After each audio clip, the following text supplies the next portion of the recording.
Hello friends, आप सभी बाल दोस्तों को अंतर्राष्ट्रीय योग दिन की ढेर सारी शुभकामना हो। इस वीडियो में आप लोगों के लिए एक सरप्राइज प्लान है। यह वीडियो आप लोग अंत तक जरूर देखिए। इस वीडियो में पूछे गए सवाल का जवाब कमेंट बॉक्स में आपको लिखना है और आपको उपहार जरूर जरूर जरूर मिलेगा। 21 जून आजकल बड़ा ही चर्चा का विषय है। Social media, news channel, education centre, yoga centre, social groups इत्यादि इत्यादि इत्यादि। ये 21 जून अंतर्राष्ट्रीय योग दिवस कैसे आया भला? अर्थात इसकी उत्पत्ति कैसे हुई? भारत के प्रधानमंत्री माननीय नरेंद्र जी मोदी ने 2014 के संयुक्त राष्ट्र की वार्षिक मीटिंग में यह प्रस्ताव रखा कि 21 जून को अंतर्राष्ट्रीय योग दिन मनाना चाहिए और सर्वसम्मति से यह प्रस्ताव पारित होकर 21 जून 2015 में सर्वप्रथम योग दिन संपूर्ण विश्व में बड़े ही जोश से, उल्लास से मनाया गया। भारतीय प्राचीन योगर्षि द्वारा जो जो बातें ग्रंथों में लिखी हुई थी उसे संपूर्ण विश्व में बड़े ही चाव से अपनाया गया। हजारों वर्षों पुरानी भारतीय योग विद्या को संपूर्ण विश्व में पुनः स्थापित कर स्वीकृति दिलाकर भारत को पुनः विश्व गुरु बनाने की आधारशिला ही मानो जैसे रख दी थी। भला यह 21 जून ही योग दिवस के रूप में क्यों चुना गया? आइए जानते हैं इसके बारे में। पृथ्वी 2 गोलार्धों में बटी हुई है। एक है उत्तरी गोलार्ध और एक है दक्षिणी गोलार्ध। 21 जून से सूर्य दक्षिणायन की ओर बढ़ता है, इसीलिए दक्षिण गोलार्ध में यह सबसे लंबा, सबसे बड़ा दिन माना जाता है। वातावरण में कई सारे बदलाव आते हैं। यह बदलाव शरीर को नुकसान न पहुंचाए और रोग प्रतिकारक शक्ति बढ़े, इसके लिए इस दिन से नित्य योगा को प्राथमिकता दी जानी चाहिए। इसके पीछे एक पौराणिक मान्यता और भी है। विश्व के प्रथम योगी माने जाने वाले भगवान शिव, उन्होंने इसी दिन अपने शिष्यों को, जब 5000 वर्ष पूर्व युग का आरंभ हुआ था, योग की शिक्षा दी थी। इसीलिए 21 दिन को योग के लिए बहुत ही महत्वपूर्ण माना गया है। योग उत्पत्ति दिवस भी हम इसे बोल सकते हैं। योग शब्द की उत्पत्ति संस्कृत यज धातु से हुई है। इसका अर्थ है जोड़ना। आत्मा को शरीर के साथ जोड़ने की क्रिया को योग कहते हैं। जैसे कि मैंने अभी अभी कहा, 5000 वर्ष पूर्व ही युग का आरंभ हुआ।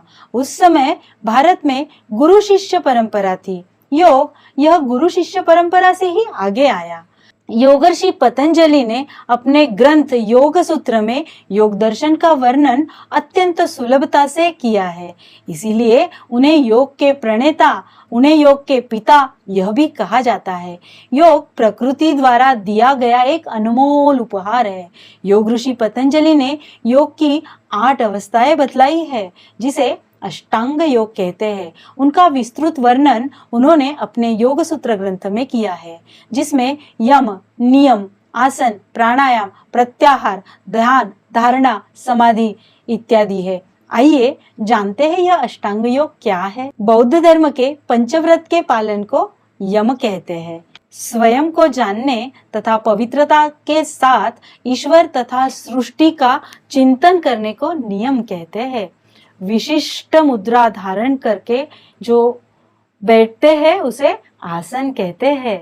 वायु को श्वास के रूप में लेना और छोड़ना, इसका मतलब प्राणायाम है। ध्यान की पूर्व तैयारी करने के लिए जो स्थिति होती है वह होती है प्रत्याहार और धारणा। एकाग्रता की स्थिति को ध्यान कहते हैं, जिसमें व्यक्ति अपनी आत्मा पर नियंत्रण पाकर स्थिर अवस्था में बैठता है। और अंत में योग की अंतिम तथा सर्वोच्च स्थिति है समाधि। इस स्थिति को स्वयं को भूल जाने की स्थिति भी कहा जाता है। योग प्रत्येक व्यक्ति कर सकता है, परंतु योग्य प्रशिक्षक से सीखकर ही योग करना चाहिए। आधुनिक काल में बढ़ते प्रदूषण के कारण हमारे शरीर पर बहुत बुरा असर, बहुत गहरा बुरा प्रभाव पड़ गया। इसीलिए स्वस्थ रहने के लिए योग ही सबसे सही संसाधन है। हमारे पूर्वज भी योग किया करते थे। हमारे देश के ऋषि मुनियों ने हठ योग, राजयोग, कर्म योग, भक्ति योग, ज्ञान योग, तंत्र योग ऐसे 6 प्रकार के योग बतलाए हैं। योग से मानसिक, शारीरिक दोनों रूपों में शरीर स्वस्थ रहता है।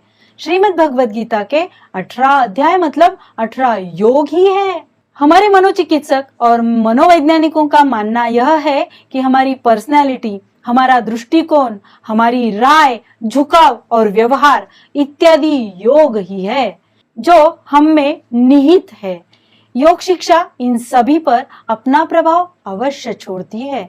चाहे हम छात्र हो, कामकाजी हो या अन्य कोई, दिन भर हम स्वयं को व्यस्त रखते हैं और शरीर की उपेक्षा करते हैं। परंतु हमें कुछ सरल और नित्य आसन, प्राणायाम नियमित रूप से अपनी दिनचर्या में शामिल कर लेना चाहिए, जिससे हमारा मानसिक संतुलन बना रहेगा। योग, ध्यान तथा अनेक प्रकार, इनसे हम शारीरिक तथा मानसिक स्वस्थ रहेंगे। हमें हमारा मन, शरीर और पर्यावरण आदि के बीच सामंजस्य स्थापित करते आना चाहिए। योग से होने वाले फायदे हम देखते हैं। नियमित योग से शरीर लचीला और हड्डियां मजबूत होती है। योग से संपूर्ण तनाव दूर हो जाता है। विद्यार्थियों के लिए तो यह अत्यधिक महत्वपूर्ण है। योग करने से मानसिक तनाव दूर होकर अध्ययन करने में सहायता मिलती है। हमारी स्मरण शक्ति भी विकसित होती है। श्वास लेने में तकलीफ जैसी बीमारियां दूर भाग जाती है। रोग प्रतिकारक शक्ति बढ़ती है। इतना ही नहीं, गर्भावस्था में भी योग करना बड़ा ही लाभदायक सिद्ध हुआ है। तो बच्चों, करो योग, रहो निरोग। करो योग, रहो निरोग। यदि यह वीडियो आपको अच्छी लगी तो लाइक, शेयर एंड सब्सक्राइब करना न भूले। कमेंट तो आपको करना ही है। अब बारी आई है इनाम पाने की। जो सवाल मैं पूछ रही हूँ उसका सही जवाब कमेंट बॉक्स में जरूर लिखना और नगद इनाम जरूर पाइए। योग कितने प्रकार के बतलाए गए हैं और उनके नाम क्या क्या है, साथ में यह जानकारी आपको कैसी लगी यह भी जरूर लिखिए। जय श्री कृष्ण।